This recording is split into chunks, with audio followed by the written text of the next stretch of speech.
जी, मैं साई को बहुत अच्छी तरह से जानता हूँ। उन पे संदेह कर कर आपको कुछ भी प्राप्त नहीं होगा। आपकी ये अंधभक्ति मेरे किसी काम की नहीं। साई मेरे कर्तव्य निर्वाह में बाधा बना है और इसमें मुझे कोई संदेह नहीं। आज उसी की वजह से मैं इतने बड़े संकट का सामना कर रहा हूँ और आप कह रहे हैं वो मुझे बचाएगा।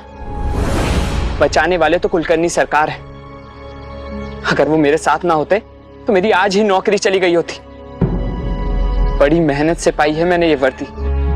चिंता मत कीजिए मालसापति जी, अगर कोई भी साई के पास जा रहा है किसी भी कारण से, इसका मतलब है कि उसे सही राह दिख रही है।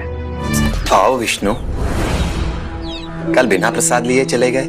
माँ जी, आप मेरी बात मानिए। आप साई को समझने में बहुत बड़ी भूल कर रहे हैं। ये एक सिद्ध पुरुष है, एक पुण्य आत्मा है, और आपका और यमुना का रिश्ता भी इनके आशीर्वाद से तय हुआ है। आपको पता है ना? आप जिस पर आस्था रखना चाहते हैं आप रखिए, पर मुझे मेरे फर्ज और प्रशिक्षण पर पूरा विश्वास है। मालसापति जी, आपके दामाद विष्णु मुझसे मिलने आए हैं, उन्हें मुझसे बात करने दीजिए। लो विष्णु प्रसाद। मैं आपसे बात करने नहीं, पूछताछ करने आया। आप जीवा को जानते हैं? इसी गांव का रहने वाला है वो, और उसे तो गांव के सब लोग जानते हैं। वो यहाँ आया था? तुम्हें क्या लगता है? सवाल का जवाब सवाल नहीं होता है। दामाद जी। मालसापति जी, विष्णु आपका ही नहीं, पूरे शिरडी का दामाद है।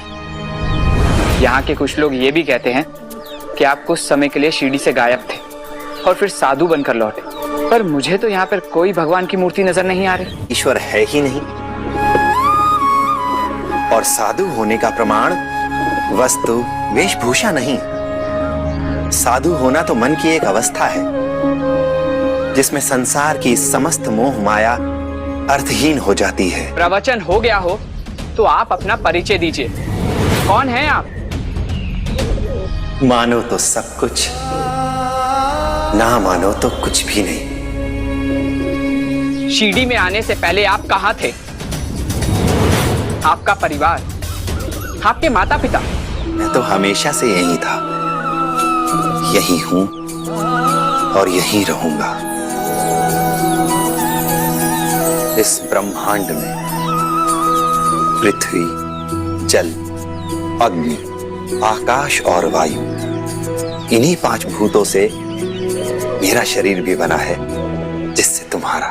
पहेलियां बुझाकर मेरा समय बर्बाद कर रहे हैं आप। साधु हैं और सच बोलने से डर रहे हैं। सच बोलना आसान होता है विष्णु, लेकिन सच को पहचानना, सच को स्वीकार करना और सच को समझना थोड़ा मुश्किल। ये कह रहे हैं मैं अपना काम करना नहीं जानता?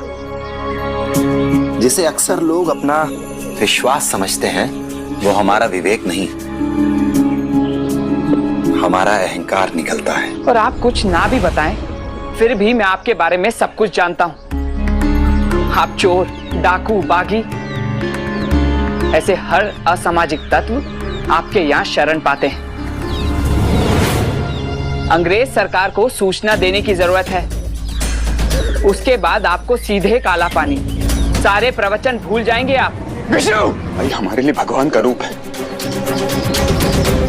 और इन तक पहुंचने से पहले तुम्हें मेरे शव के ऊपर से गुजरना होगा विष्णु। अगर आप एक अपराधी का पक्ष लेंगे तो मुझे आपकी बेटी से रिश्ता जोड़ने के लिए दोबारा विचार करना पड़ेगा। मालसापति जी, विष्णु, तुम अपना कर्तव्य पूरा करो, जरूर पूरा करो, और अगर उसका अर्थ मेरी गिरफ्तारी है तो मुझे स्वीकार है, लेकिन तुम्हें मुझसे जो भी शिकायत है पहले उसका प्रमाण ला दो। प्रमाण है तुम्हारे पास? और जिन लोगों की तुम बात कर रहे हो, जिन्हें मैं अपने बच्चों की तरह समझता हूं, अगर तुम ये सिद्ध कर दो कि उन्होंने तुमसे कुछ भी चुराया है, तो तुम जो सजा दोगे मुझे स्वीकार होगी। आऊंगा, प्रमाण लेकर आऊंगा, और सबके सामने आपको बंदी बनाकर ले जाऊंगा। साई, साई ये नादान है, आप इसे माफ कर दीजिए। मैं समझाऊंगा उसे। महालसापति जी, हमारे कर्म ही हमारी पाठशाला है। इस पाठशाला में कुछ अपनी भूल से सीखते हैं और कुछ दूसरों की भूल से सीखते हैं। और कभी कभी परिस्थितियां हमें सिखाने के लिए कठिन पाठ भी पढ़ाती हैं।